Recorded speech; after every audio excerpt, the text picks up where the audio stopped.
Chelsea FC, who have invested over €1 billion in the past 2 transfer windows, are still grappling with their recent results. In this video we'll take a close look at the players they've acquired for their new project, those they've let go of in this transfer window, and delve into the reasons behind their current struggles with form.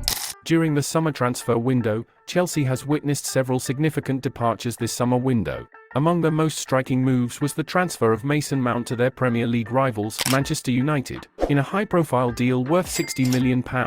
Mount's choice to depart from Chelsea was influenced by a mix of factors that had been developing behind the scenes. He had become increasingly disheartened by Chelsea's handling of his pay and the duration of his contract, believing that he had been consistently underappreciated by the club over the past 3 years. Moreover, Mount openly expressed his strong aspiration to join a prestigious club with iconic players, and he viewed Manchester United as a team better suited for competing for trophies when compared to Chelsea. Another notable departure from Stamford Bridge was Koulibaly, who joined the Saudi Professional League side for £17 million deal. Koulibaly's exit was primarily driven by his desire for more playing time to prove his worth and his perception of limited opportunities. Additionally, Christian Pulisic, another highly regarded talent, bid farewell to Chelsea due to his perception of a lack of playing opportunities and a series of injuries. Over his 4 seasons, he made a total of 145 appearances, including a pivotal role in Chelsea's 2021 Champions League campaign. Pulisic opted to join AC Milan for £17 million.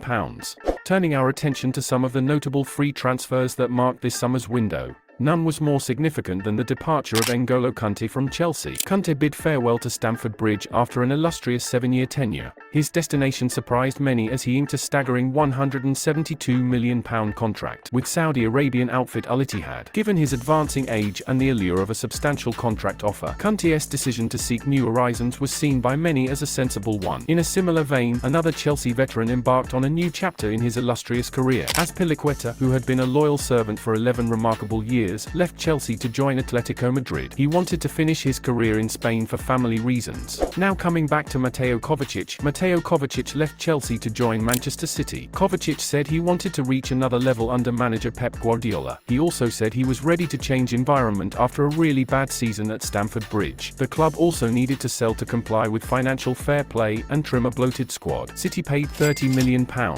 Alongside with him, we have Edouard Mendy, who bid farewell to Chelsea after a fruitful 3-year stint. His fortunes took a turn as he fell out of favour at the club following the managerial change from Thomas Tuchel to Graham Potter in September 2022. Mendy's role evolved into that of a backup to Kepa, and he made just 3 top-flight starts after Potter took the helm. Adding to his challenges, Mendy grappled with a loss of form and underwent surgery in January due to a finger fracture. His status as Chelsea's #1 goalkeeper eventually slipped away. In the summer of 2023, Mendy made a significant move to Saudi club Al-Ahli in a transfer deal valued at approximately £16 million.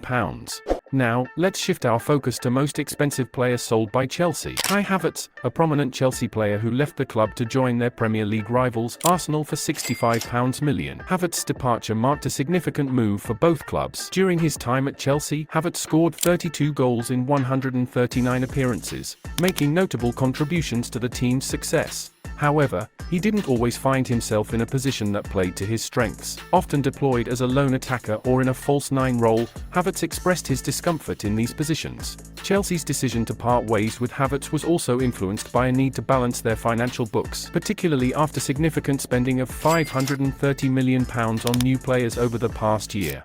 Now, let's focus on the crucial signings Chelsea has made during this window, starting with the crucial goalkeeper position. Chelsea found themselves in need of a dependable shot stopper after the departure of their primary goalkeepers. The club's solution was to secure the talents of Robert Sanchez, a Spanish international, in a noteworthy £25 million deal with Brighton. Sanchez committed to a substantial 7-year contract with Chelsea, underlining his long-term commitment to the club. His reputation in the Premier League had escalated, thanks to his remarkable shot-stopping ability and the ease with which he initiated attacking plays from the back. Turning our attention to the defensive line, Chelsea took swift action to reinforce their backline following a devastating knee injury to star defender Wesley Fofana, which threatened to sideline him for a substantial portion of the 23-24 season. Chelsea's acquisition was Axel Disasi, a 25-year-old French international defender, who arrived from Monaco for a substantial fee of £38 million.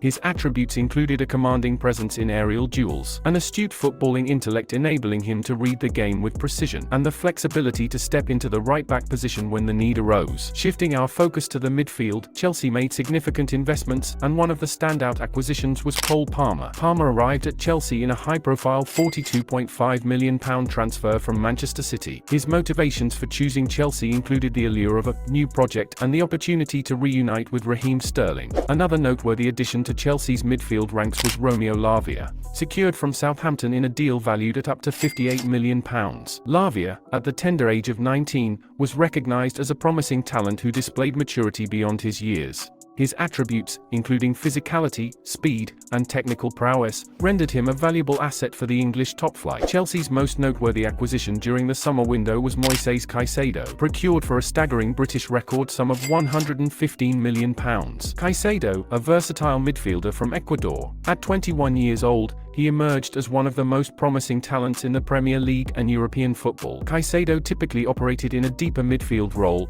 providing a robust defensive shield while initiating attacks with aplomb. His impressive passing accuracy underscored his capability to distribute the ball effectively. Now comes the forward line. Chelsea secured the services of Nicholas Jackson in a deal worth £32 million. The talented forward arrived from Villarreal. This transfer signaled Chelsea's belief that Jackson was primed for the next phase of his career, and held the potential to address the club's goal-scoring challenge. At the age of 22, Jackson had already made a significant impact, scoring an impressive 12 goals in 26 appearances for Villarreal in the previous season, a remarkable run of form that earned him the prestigious La Liga Player of the Month award for May. And last but certainly not least, Chelsea added another exciting dimension to their attack with the acquisition of Christopher Nkunku from RB Leipzig for £52 million. Nkunku, a versatile French forward, initially plied his trade in midfield before transitioning further forward. His credentials were undeniably impressive, having been named the Bundesliga Player of the Season in 2021-22, and emerging as the league's top scorer in the subsequent season.